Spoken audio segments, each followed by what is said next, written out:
할렐루야. 하나님의 크신 은혜가 오늘 주의 전에 나오신 저와 여러분 모두에게 함께 하시기를 축복합니다. 저는 오늘 여러분과 함께 요한복음 21장 1절로부터 11절까지의 말씀을 중심으로 옆길로 새지 말라라는 말씀의 제목을 통해 하나님의 은혜를 나누고자 합니다. 우리가 잘 알다시피 지난 주일은 부활주일이었습니다. 예수님께서 부활하신 날입니다. 모든 절망과 슬픔 그리고 무거운 죽음의 권세가 짓누르고 있었지만 예수께서 살아나심으로 말미암아 승리하신 날입니다. 그 주님께서 여자들을 만나 주시고 또 제자들을 만나 주셨을 때 슬픔에 짓눌렸던 제자들은 크게 기뻐하고 하나님께 영광을 돌리게 되었습니다. 그런데 오늘 말씀을 보면 제자들이 갈릴리로 돌아왔습니다. 그들이 갈릴리로 돌아온 이유가 무엇입니까? 부활하신 예수님께서 갈릴리에서 다시 만나자고 말씀하셨기 때문입니다. 마태복음 28장 10절 말씀을 보면 이에 예수께서 이르시되 무서워하지 말라 가서 내 형제들에게 갈릴리로 가라 하라 거기서 나를 보리라 하시니라 라고 하였습니다. 예수님은 여자들에게 가서 제자들에게 갈릴리에서 만나자라는 말을 전하도록 부탁하셨습니다. 그 말씀에 따라 제자들은 예루살렘에서부터 서둘러 갈릴리로 내려온 것입니다. 그런데 그들의 생각과 달리 예수님은 그곳에 계시지 않았습니다. 제자들은 할 수 없어 예수님을 기다려야만 했습니다. 그런데 기다림이라는 것이 얼마나 힘들고 무료한 일인지 모릅니다. 그래서일까요? 성격 급한 베드로가 나는 물고기 잡으러 가겠다라고 말을 하였습니다. 그러자 다른 제자들 역시 베드로를 따라서 우리도 가겠다라고 하여 그들은 다 함께 배를 타고 바닷가로 나갔습니다. 그곳에서 그들은 최선을 다해서 고기를 잡으려고 하였습니다. 예수님을 만나야 한다는 목적 의식이 약화되자 나는 고기 잡으러 가겠다는 새로운 계획이 그 자리를 차지해 버렸습니다. 또한 이것은 한두 사람의 문제가 아닌 전체의 몰락으로 이어져 버렸습니다. 모두가 삼천포로 빠져버린 것입니다. 그 결과가 무엇입니까? 그들은 밤새도록 고기잡이를 했지만 한 마리도 잡지 못했습니다. 그러나 그것보다 더 치명적인 문제가 무엇입니까?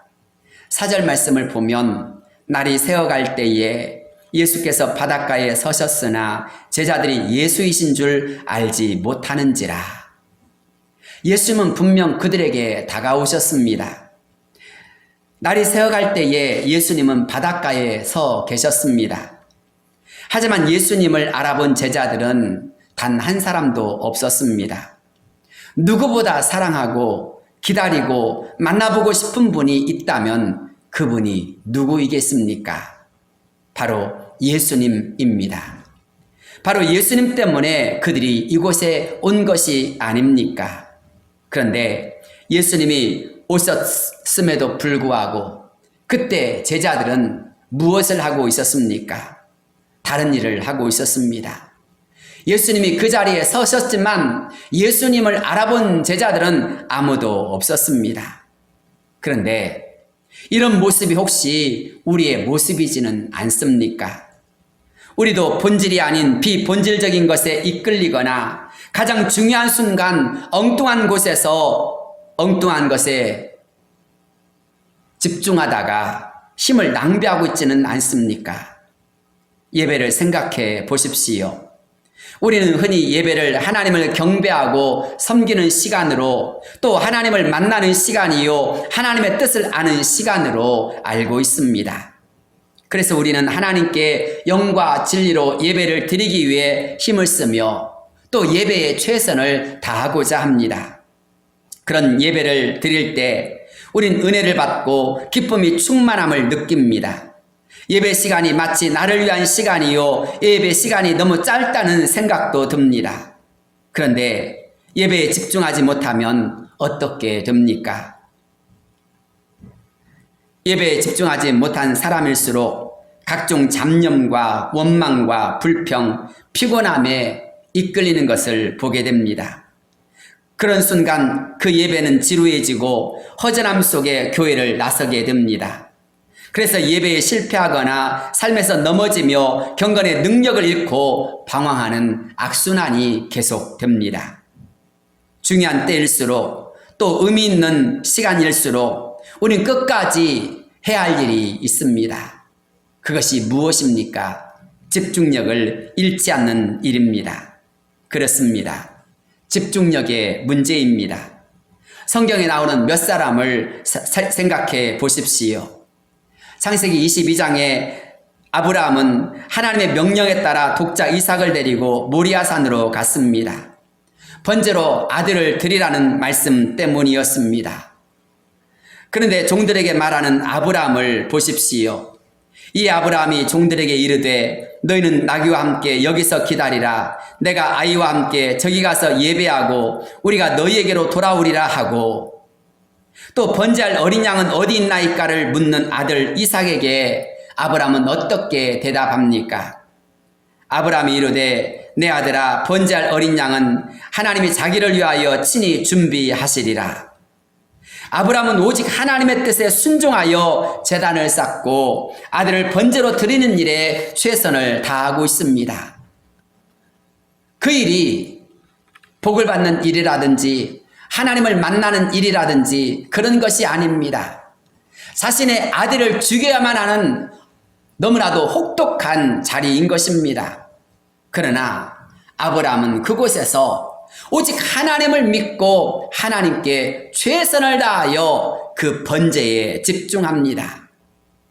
9절로부터 12절 말씀을 보면 하나님이 그에게 일러주신 곳에 이른지라 이에 아브라함이 그곳에 제단을 쌓고 나무를 버려놓고 그의 아들 이삭을 결박하여 제단 나무 위에 놓고 손을 내밀어 칼을 잡고 그 아들을 잡으려 하니 여호와의 사자가 하늘에서부터 그를 불러 이르시되 아브라함아 아브라함아 하시는지라. 아브라함이 이르되 내가 여기 있나이다 하매 사자가 이르시되 그 아이에게 내 손을 대지 말라. 그에게 아무 일도 하지 말라. 내가 내 아들 내 독자까지도 내게 아끼지 아니하였으니 내가 이제야 내가 하나님을 경외하는 줄을 아노라. 이 얼마나 드라마틱하며 감동 어린 장면입니까? 하나님이 아브라함을 급하게 부르시면서 아브라함의 마음을 연락하시고 그를 인정해 주시지 않습니까? 그래서 그가 이 일로 말미암아 축복의 통로가 되지 않았습니까? 순종하는 일에, 예배하는 일에 집중했기 때문입니다. 그것은 아브라함뿐만이 아닙니다. 신약 성경을 보면 중풍병자인 친구를 고치기 위해서 침대째 친구를 데리고 왔던 사람들이나 귀신 들린 딸을 고치기 위하여서 온갖 수모를 감내했던 수로보니게 여인도 마찬가지였습니다. 그들은 사람들의 비난이나 물질적인 손해, 자존심이 상하는 것이나 감정 따위에 흔들리지 않았습니다. 그들은 오직 친구를 살리는 일에 또 딸이 구원받는 것에 집중하였습니다. 그들은 다른 어떤 누구보다도 오직 예수님을 바라보았고 예수님의 마음을 얻고자 하였습니다. 그 결과 그들은 모두 예수님으로부터 문제를 해결받았고 칭찬받는 자가 되었습니다. 신앙이란 무엇입니까? 하나님께 집중하는 것입니다. 하나님의 말씀에 집중하고 하나님의 뜻에 집중하며 하나님이 맡겨주신 사명에 집중하는 것입니다. 이에 대해 사도 바울은 고린도전서 10장 1절에서부터 이런 말씀을 하고 있습니다. 형제들아, 나는 너희가 알지 못하기를 원하지 아니하노니 우리 조상들이 다 구름 아래에 있고 바다 가운데로 지나며 모세에게 속하여 다 구름과 바다에서 세례를 받고 다 같은 신령한 음식을 먹으며 다 같은 신령한 음료를 마셨으니 이는 그들을 따르는 신령한 반석으로부터 마셨음에 그 반석은 곧 그리스도시라. 그러나 그들의 다수를 하나님이 기뻐하지 아니하셨으므로 그들이 광야에서 멸망을 받았느니라.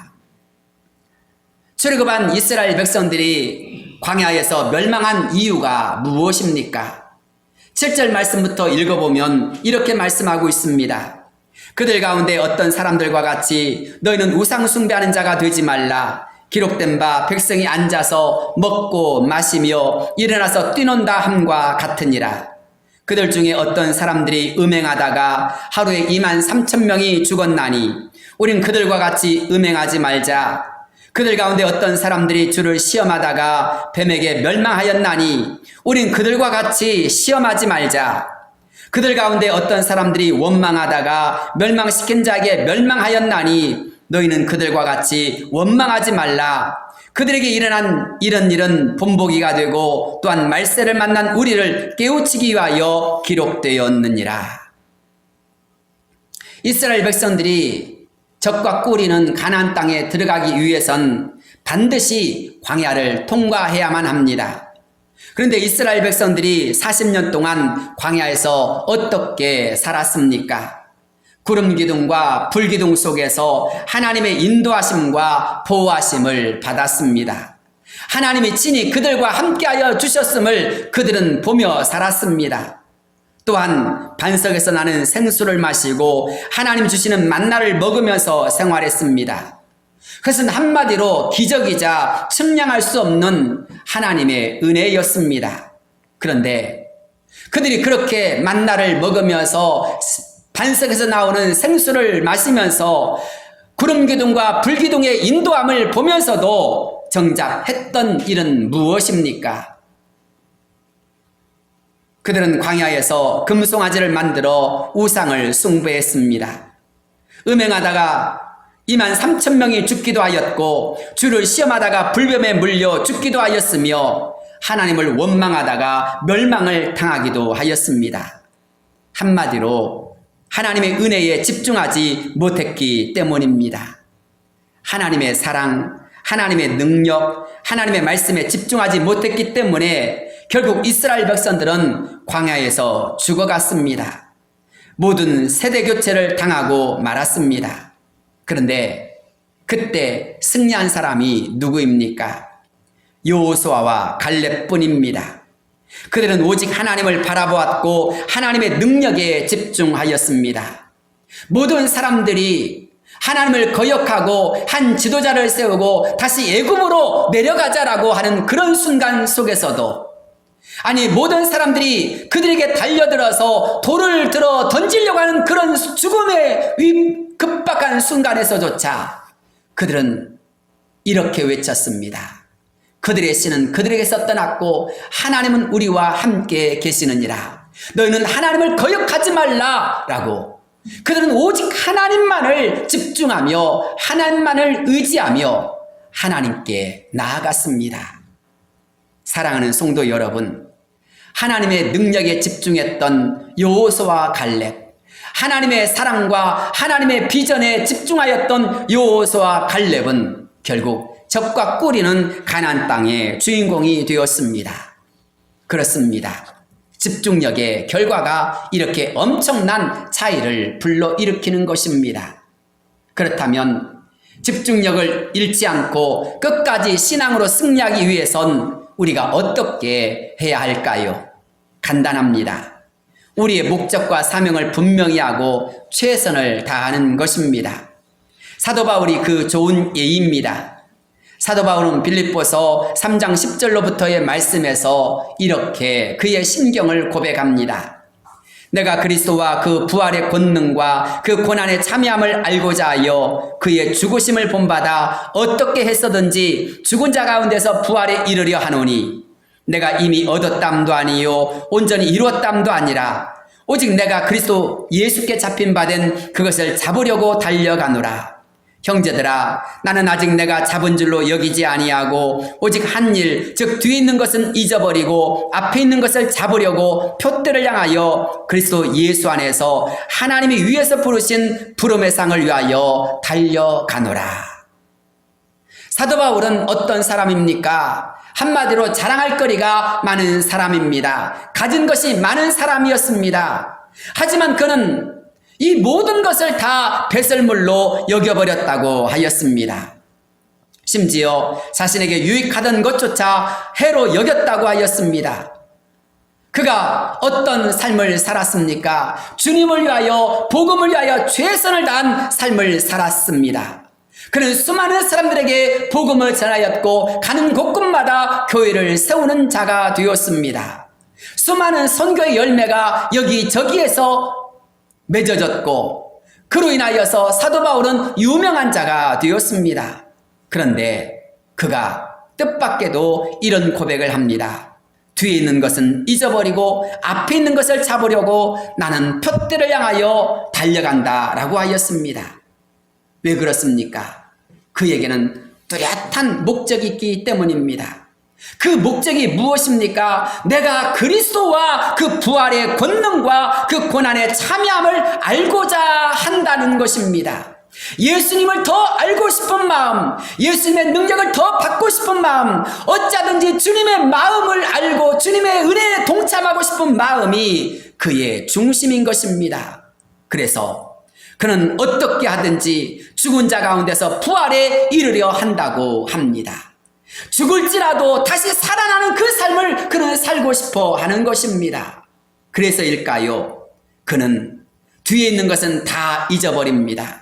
지나간 모든 과거, 그가 했었던 모든 열매들은 다 중요한 것이 아니라 앞에 있는 것이 더 중요하다는 것입니다. 표대를 향하여서 그리스도 예수 안에서 하나님이 부르신 그 부름의 상이 너무나 중요하다는 것입니다. 그래서 그는 지금도 달려간다는 것입니다. 사랑하는 성도 여러분, 그래서일까요? 사도 바울은 자신을 경주자에 비유합니다. 경주하는 자가 모두가 다 달아날지라도 경주하는 사람은 오직 우승하기 위하여서 최선을 다해서 그곳을 향하여 달려가는 것처럼 나도 그렇게 달려간다고 고백하고 있습니다. 경주자는 자기가 다름질을 더 잘하기 위해서 거추장스러운 것들은 다 벗어버립니다. 몸을 가볍게 합니다. 그리고 목적지를 향해서 최선을 다해 달려갑니다. 사랑하는 성도 여러분, 혹시 우리도 그렇지 않습니까? 다름질 해야 되는데, 최선을 다해 달려가야 되는데 우리는 거추장스러운 것들을 너무 많이 걸치고 있지는 않습니까? 때로는 부모나 형제, 때로는 가족들, 때로는 직장의 문제, 이것저것, 심지어는 하지 않아도 될 쓸데없는 것까지 다 가져와서 걱정하고 근심하고 공상망상에 이끌리는 그런 자이진 않습니까? 그런 모든 무거운 것들이 여러분의 신경을 짓누르며 마음을 허무하게 하며 때로는 각종 잡념에 이끌리게 하고 있지는 않습니까? 무거운 짐은 주님께 맡기시길 바랍니다. 걱정과 근심은 주님께 맡기시길 바랍니다. 너희 염려를 다 주께 맡겨버리라, 이는 그가 너희를 돌보심이라 라고 했던 것처럼 무거운 짐은 주님께 맡기고 우리는 가벼운 마음으로 하루를 살아가야 할 줄로 믿습니다. 가벼운 마음으로 주님을 바라보면서 찬송하며 믿음으로 나간 자가 되어야 할 줄로 믿습니다. 그렇습니다. 우린 이것을 명확히 해야 합니다. 그렇지 않으면 우리도 다 놓칠 수가 있습니다. 넘어질 수 있습니다. 옆길로 설 수 있습니다. 오늘 본문의 말씀을 다시 한번 생각해 보십시오. 예수님이 아닌 고기 잡으러 갔던 제자들이 어떻게 되었습니까? 고생만 실컷 했습니다. 밤새도록 수고했지만 아무것도 잡지 못하였다고 하였습니다. 저는 한때 속초에서 살았던 적이 있었습니다. 캄캄한 밤이 되면 배들이 바다로 나갑니다. 엄청나게 불을 밝힙니다. 그 불빛을 보고 고기들이 배 주변으로 모여들기 때문입니다. 그러면 그때 어부들이 그물질을 하여서 고기를 잡습니다. 그런데 베드로가 누구입니까? 갈릴리 바다에서 산전수전, 공중전까지 치른 사람입니다. 그런 그가 밤새도록 그물질을 했는데도 고기 한 마리 잡지 못했다는 것이 말이나 되는 일입니까? 말도 안 되는 일입니다. 그것이야말로 기적에 가까운 일입니다. 그런데 성경을 보십시오. 말도 안 되는 일이 실제로 일어났다고 합니다. 그때 얼마나 기운이 빠지고 낙심이 되었겠습니까? 자기를 따라서 고기 잡으러 나왔던 그 다른 동료들 앞에서 얼마나 창피하고 부끄럽고 또한 자존심이 상할 일이겠습니까?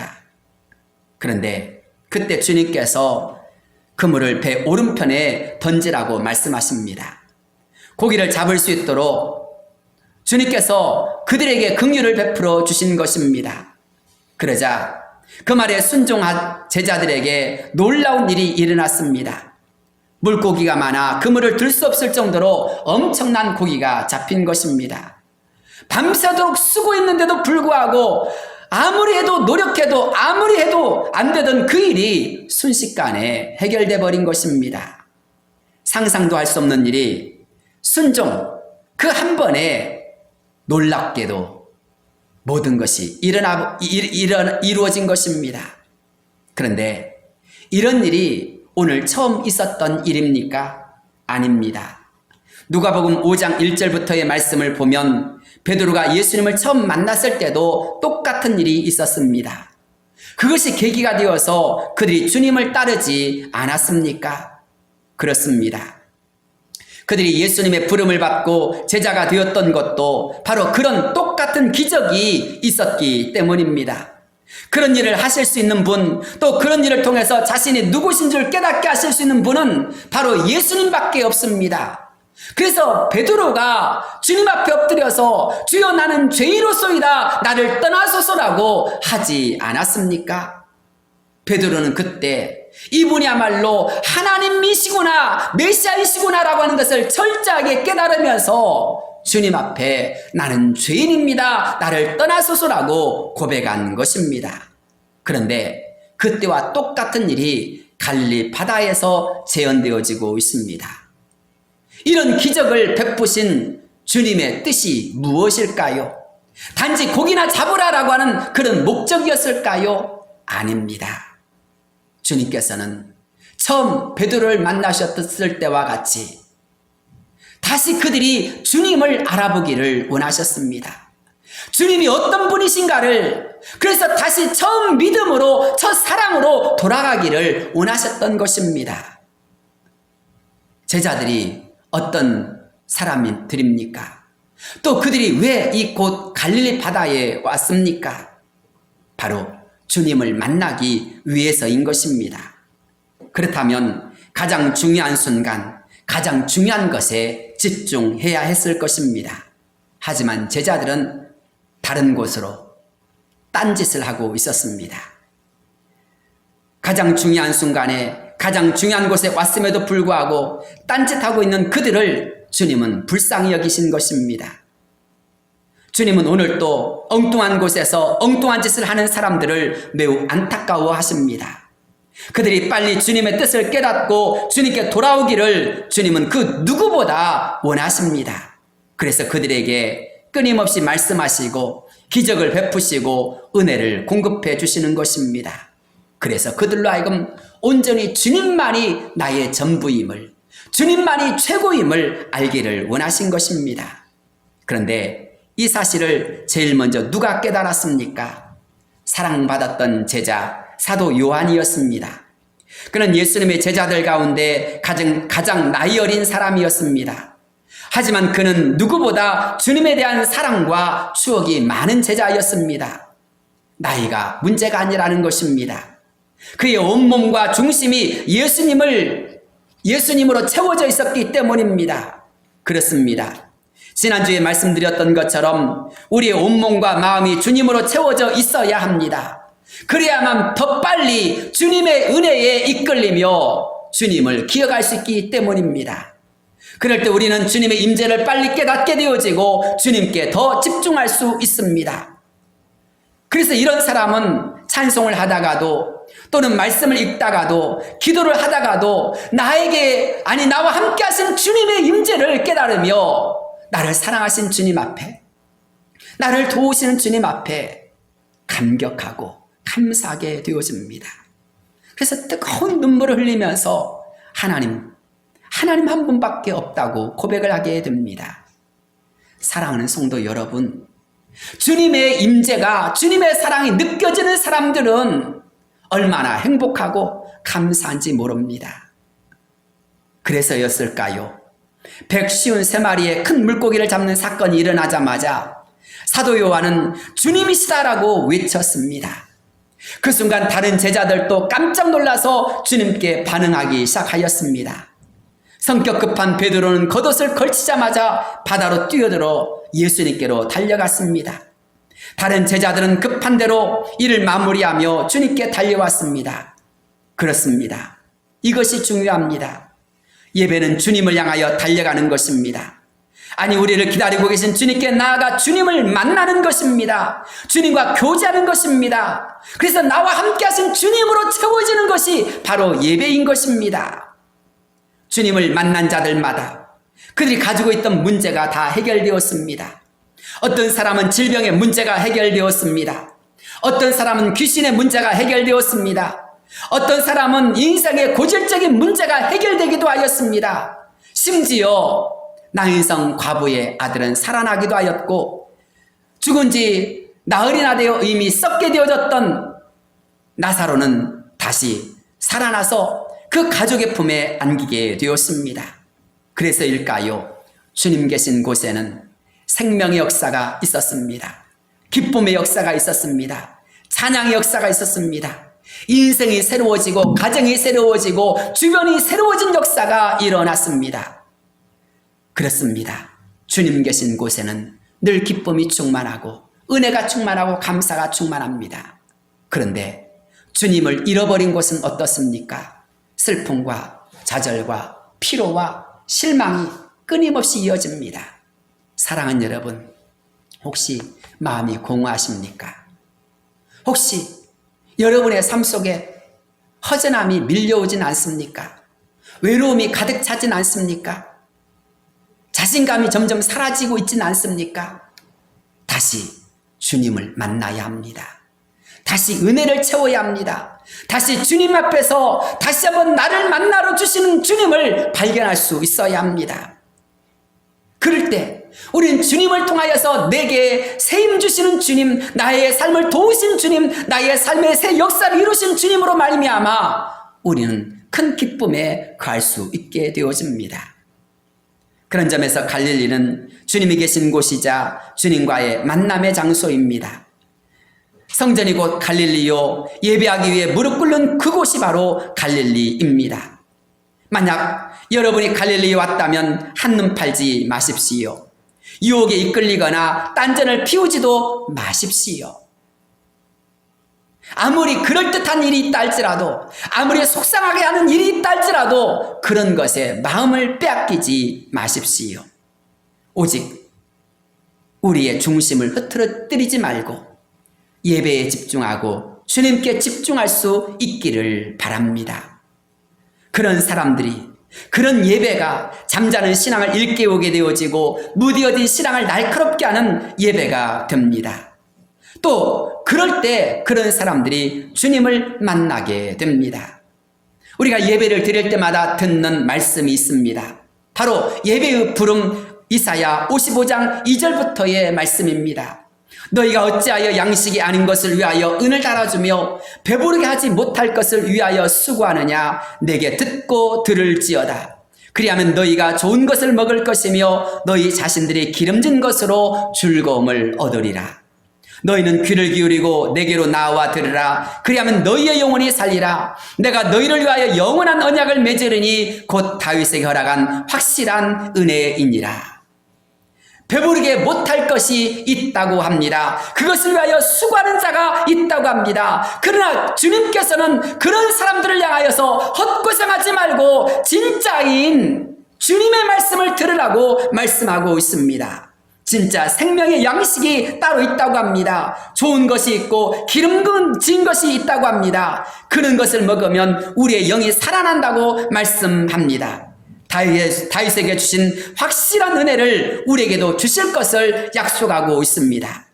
사랑하는 성도 여러분, 이 은혜의 부르심 앞에 우리가 나가기를 바랍니다. 그 주님의 말씀을 정정하면서 주님 제 심령에 임재하여 주옵소서, 주님 한 분으로 만족하기를 원합니다라고 기도하며 아뢰며 주께로 나간 자가 되기를 바랍니다. 그렇게 영과 진리로 드리는 예배는 심령이 부흥하고 신앙이 살아나며 인생이 편하게 되어지는 역사가 일어납니다. 여러분의 영혼이 은혜로 충만해지고 말씀으로 살아나기를 진심으로 소망하십니까? 주님과의 영적 교통이 온전히 이루어지기를 바라십니까? 주님께 집중하시기를 바랍니다. 딴 곳으로 새지 마십시오. 지금이야말로 주님과의 영적 교통을 충만하게 함으로써 나를 향하여 말씀하시는 주의 음성을 채워야 할 때입니다. 그렇게 될 때 우리에겐 다시 은혜와 소망과 믿음의 확신과 기쁨, 새로운 삶의 비전이 열려지게 될 줄로 믿습니다. 주님이 제자들을 갈릴리로 부르신 이유는 고기 잡으러 오라는 뜻이 아니었습니다. 부활의 신앙, 승리의 신앙, 살아있는 믿음의 사람, 복음을 선포하는 자가 되라는 뜻입니다. 그런 자들에게 주님께서는 떡과 생선을 나누어 주심으로 그들을 배부르게 하십니다. 사랑하는 성도 여러분, 주님께로 나아갈 때 새 힘을 얻는 역사가 일어납니다. 배부름의 역사가 일어납니다. 주님이 공급해 주시는 삶을 살게 되어집니다. 그 주님은 나를 위하여서 조반을 준비하시고 나를 위하여서 놀라운 사랑 가운데서 우리를 만나시기 위하여 기다리고 계십니다. 오늘 이 자리에 계신 여러분, 이 말씀을 듣는 여러분, 주님으로 채워진 역사가 이루어지기를 바랍니다. 주님을 온전히 바라봄으로 말미암아 저와 여러분 모두가 승리하는 사람들, 부활의 신앙으로 나아가는 자가 되시기를 주의 이름으로 축복합니다. 기도하겠습니다. 거룩하신